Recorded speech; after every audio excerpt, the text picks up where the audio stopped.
welcome to Black Friday with Brittany Kennedy. Today is February 7th, 2020, and I'm super excited about February because, as we all know, it is Black History Month. I do not know why we only get 1 month. We should get like every single month because we're Black every single month and it should be celebrated all the time. But that is what Black Friday with moi is all about. Having at least one day a week where we can talk about issues that are a little bit too taboo to really talk about in the community that we don't like to highlight. So those hard, nitty-gritty socioeconomic issues that nobody really wants to talk about in your home, yeah, we talk about it right here. So last week I shared my very first video, and that video was titled All My Black Single Mothers. I took this video and shared it. Well, I couldn't share it in the group actually, but I did pose a question in Red Table Talk, which Red Table Talk, you should really think about allowing us to post our videos instead of just questions, because I don't know, I just think it's the right thing to do. Freedom of speech or something. But anywho, I got an amazing amount of responses from Red Table Talk, and my question was, why are 70% of Black children growing up in single parent homes?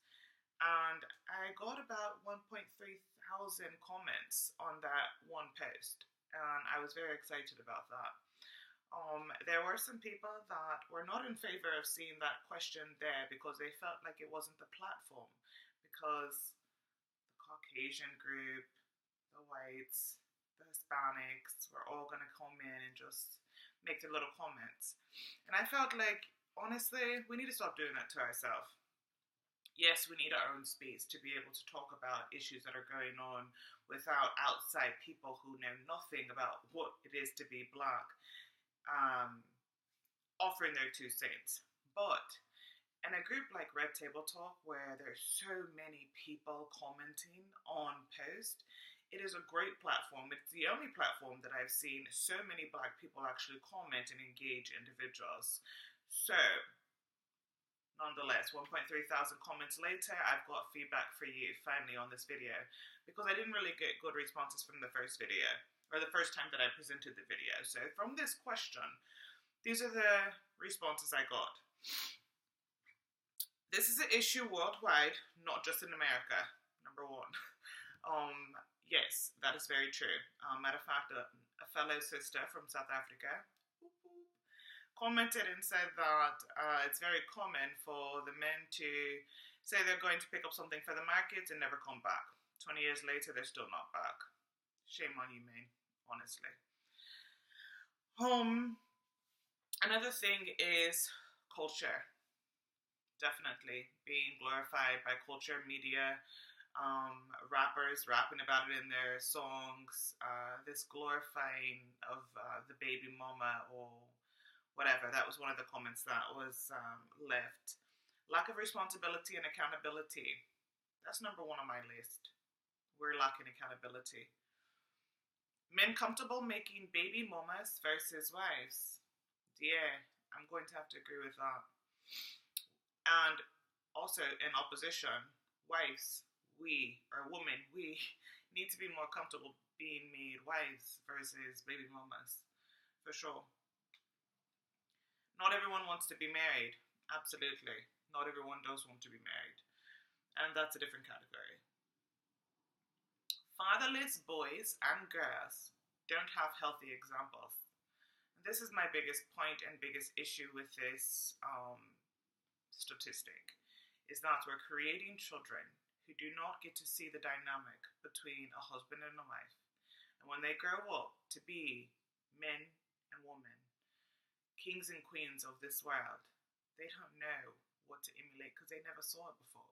It's like the blind leading the blind. We have to do better with our kids in creating examples. Black community is not holding itself to a higher standard. Great point.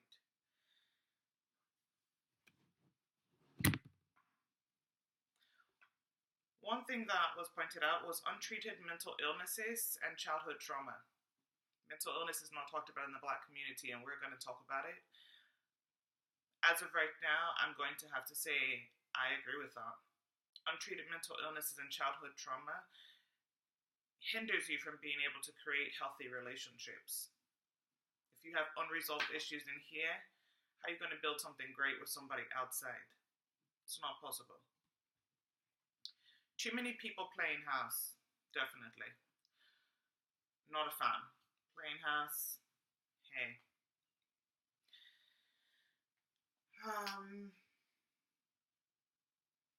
Men, we aren't putting up with your shit. That's another thing that was pointed out, is the fact that back in the day, in the 50s, women stayed. They didn't leave your ass. And they knew you were fucking Cynthia next door or whoever. And they stayed. Nowadays, women are like, no, you want to go fuck Cynthia or whoever, go fuck them. But I'm not going to stay with you. And that's the reality. Women have become much more liberated than we were in the past, and we are more free to exercise what it is that we really truly want.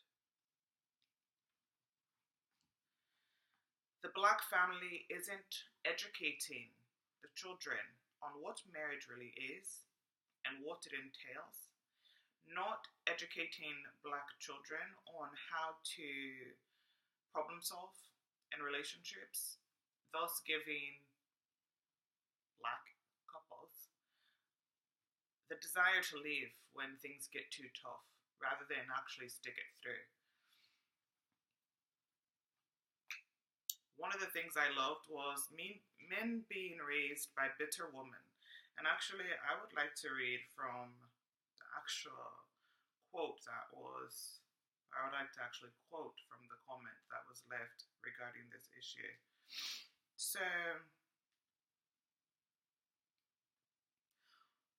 in terms of mental illnesses, what I heard was too many issues from the past that we refuse to get therapy for. You have no idea how important it is for a child, two-parent home or not, to grow up supported and loved, disciplined and encouraging self-esteem. A lot of men have been taught their value is in their pants and not anywhere else. Our sisters have angry Black woman syndrome not because we are angry, but because we have unhealed trauma and hurt for the past. Those hurts are passed down from generation to generation. A cycle of hurt. We think therapy is for white people. It isn't. Too many of us, that's what it should be, it's a typo. Too many of us have broken childhoods that need fixing. I got therapy and found out I was raised by a narcissist. I have an emotionally unavailable father. I just ended a relationship with another narcissist, so I'm not dating any longer. And this is a reality, guys. One of the other comments, I think because men became enabled by single mothers who do everything for them, so instead of them learning to stand as a man, their mothers have become a crutch, validating wrongdoing instead of correcting them, which leave them misguided and become a crutch. Wow. Yeah. So I kind of like this perspective.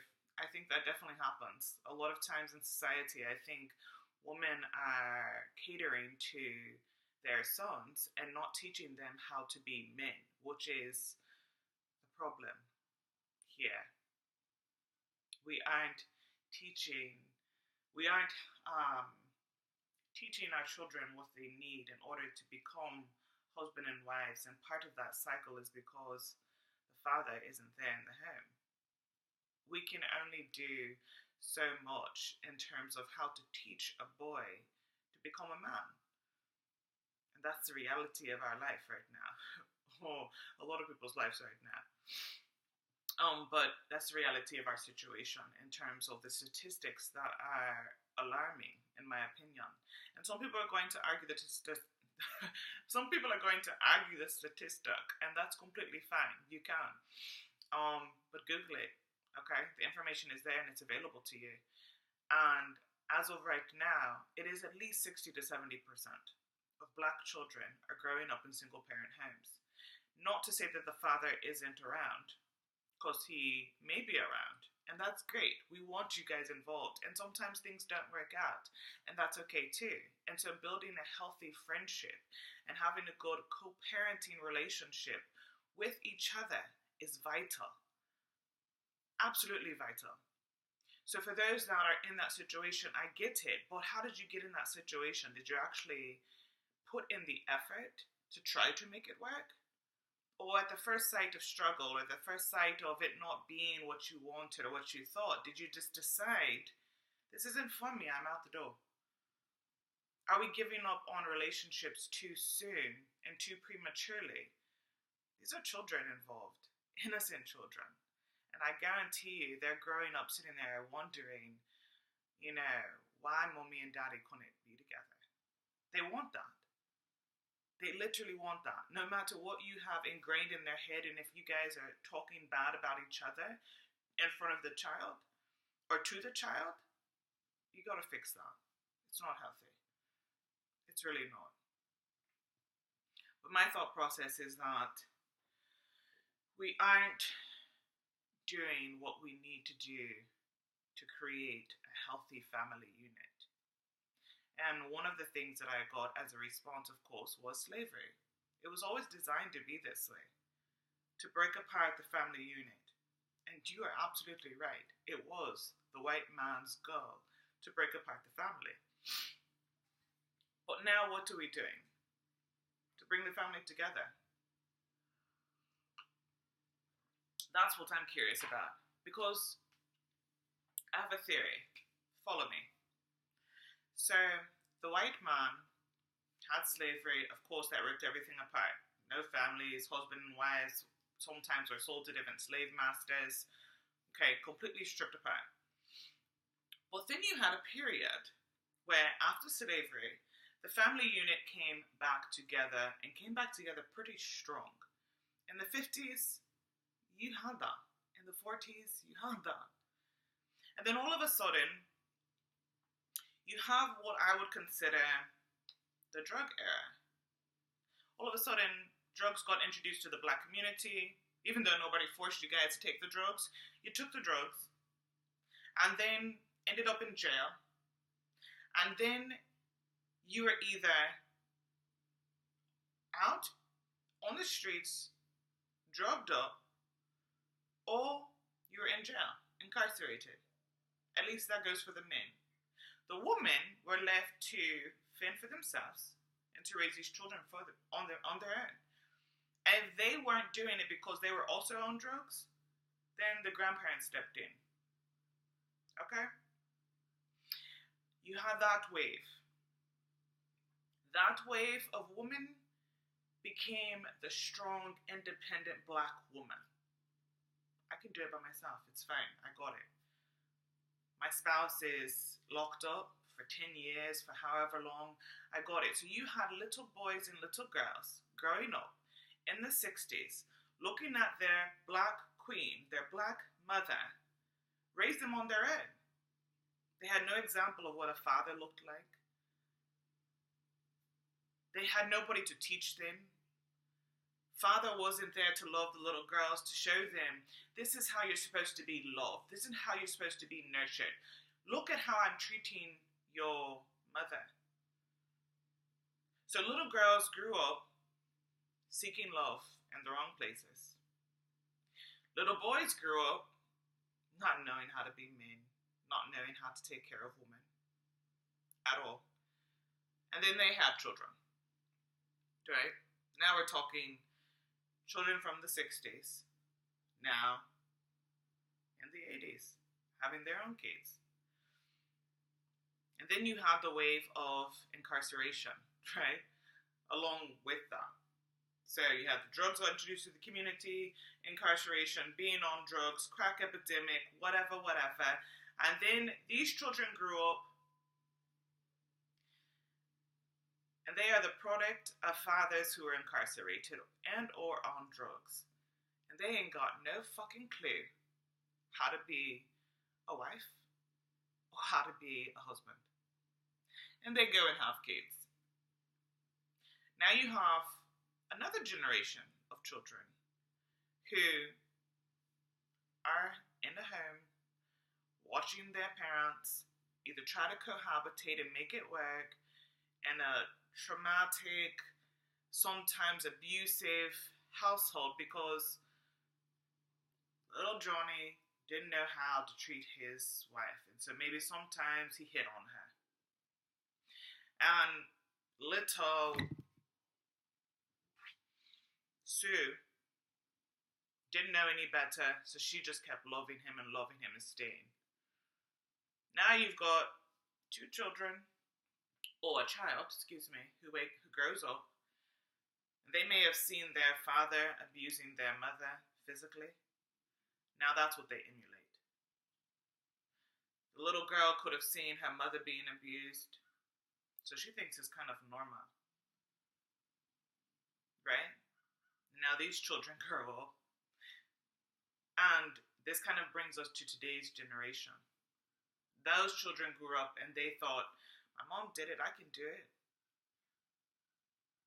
She was a strong black woman.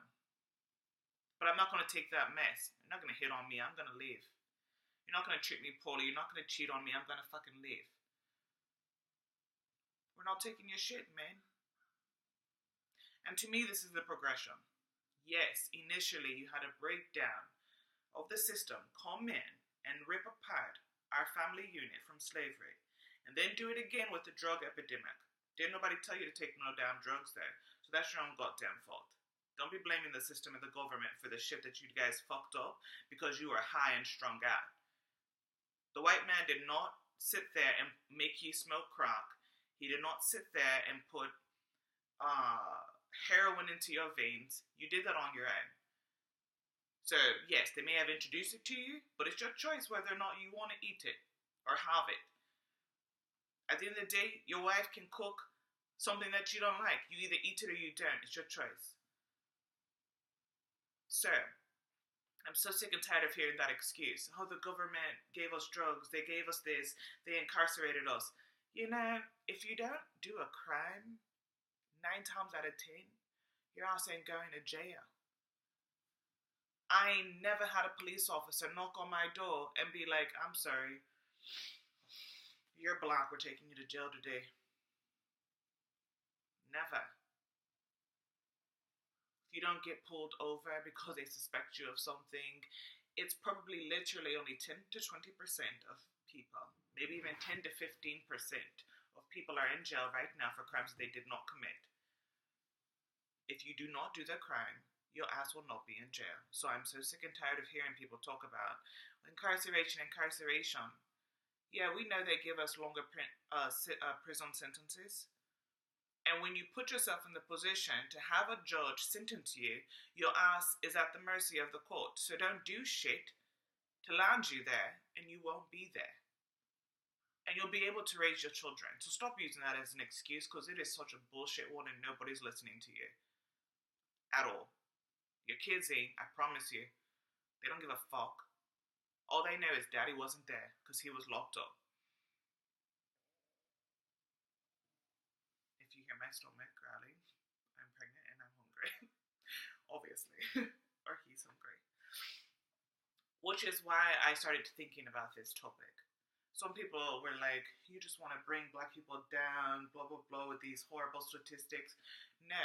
I'm bringing this up because I could be that statistic. I'm a divorced woman. I got married when I was 25. I got divorced when I was 27. And I've been in a relationship with somebody for the past 2 years. Going on 3. Okay, Phoenix. Going on 3. And we're expecting our first child. And we are not married. And we've been through some things, just like a lot of people have. And at the end of the day, I could be a single mother, just like that.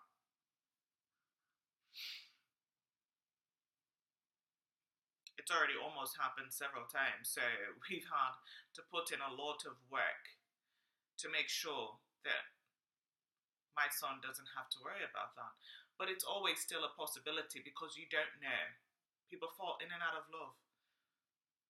People find that they're not compatible. People find that they've been lied to. People find that they've been cheated on. There's a slew of things that can possibly happen that leads a woman to be raising a child on their own.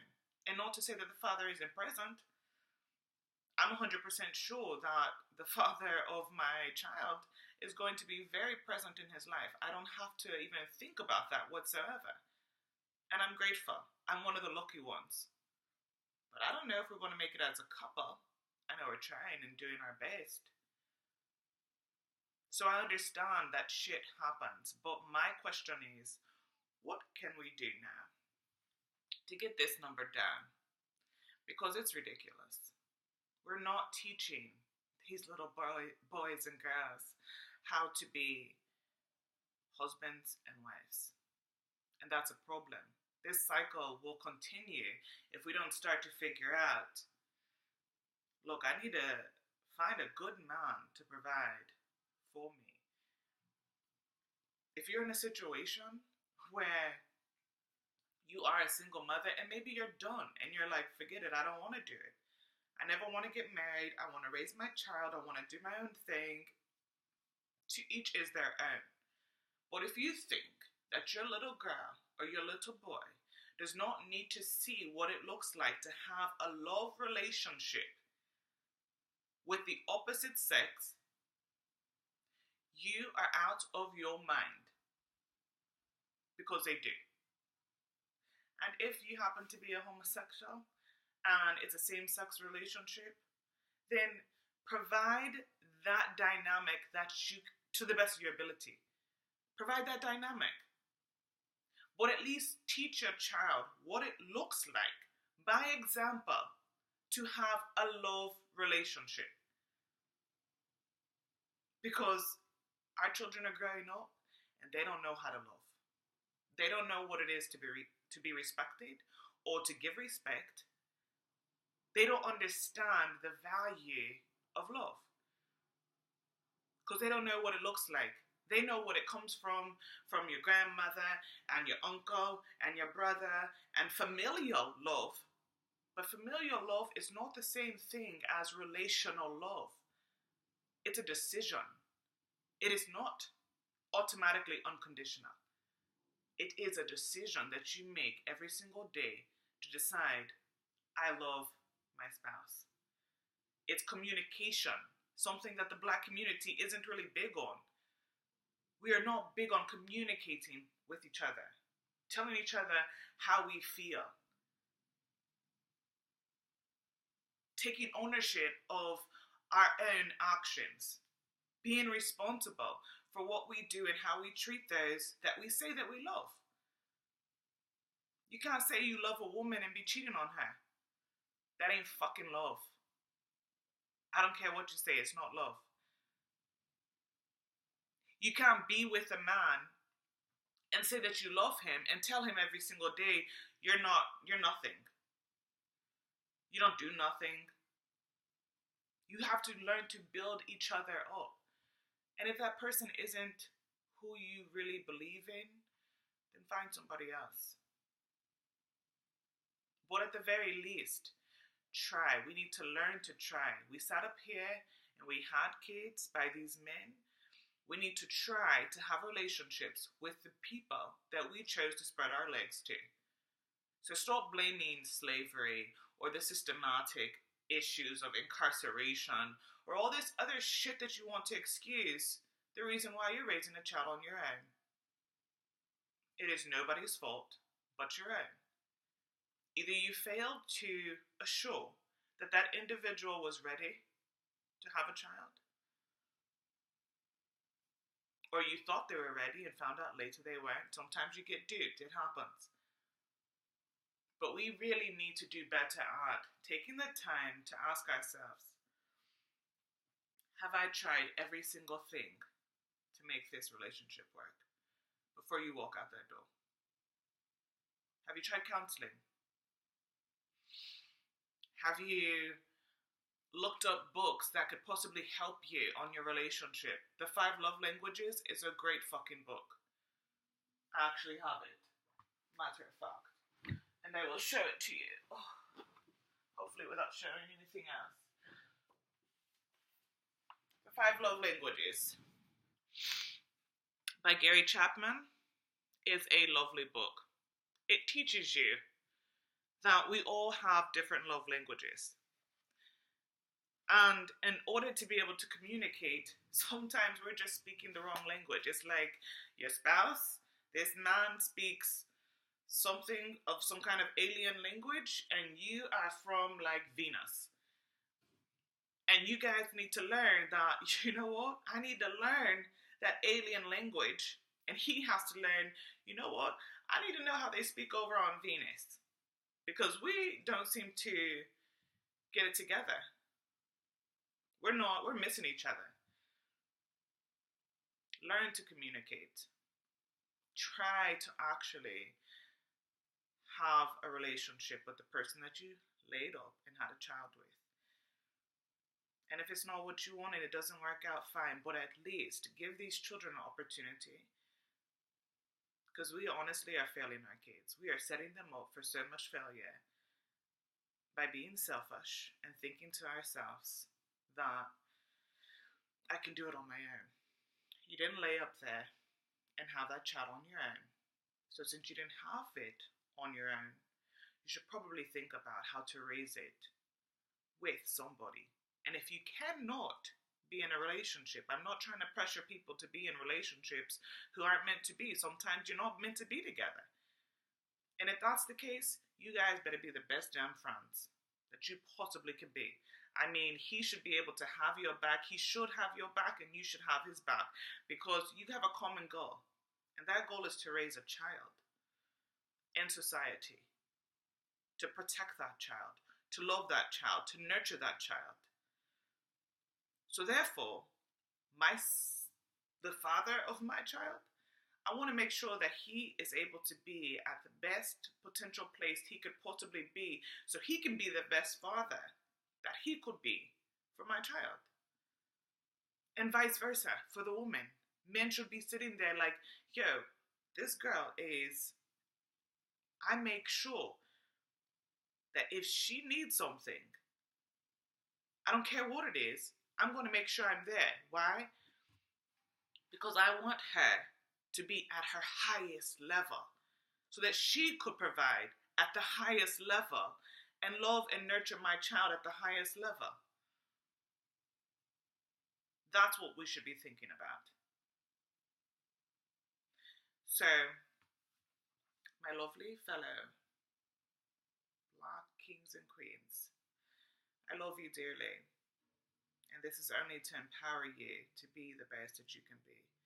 So that we can raise the best that we can. Because you see what this world looks like. And you see where it's going. And you see where it's been. So considering all of that, racism is not going to stop. The pressures of society that come against us and oppress us are not going anywhere. You need to give your children, we need to give our children all the tools that they need in this world to be their best self.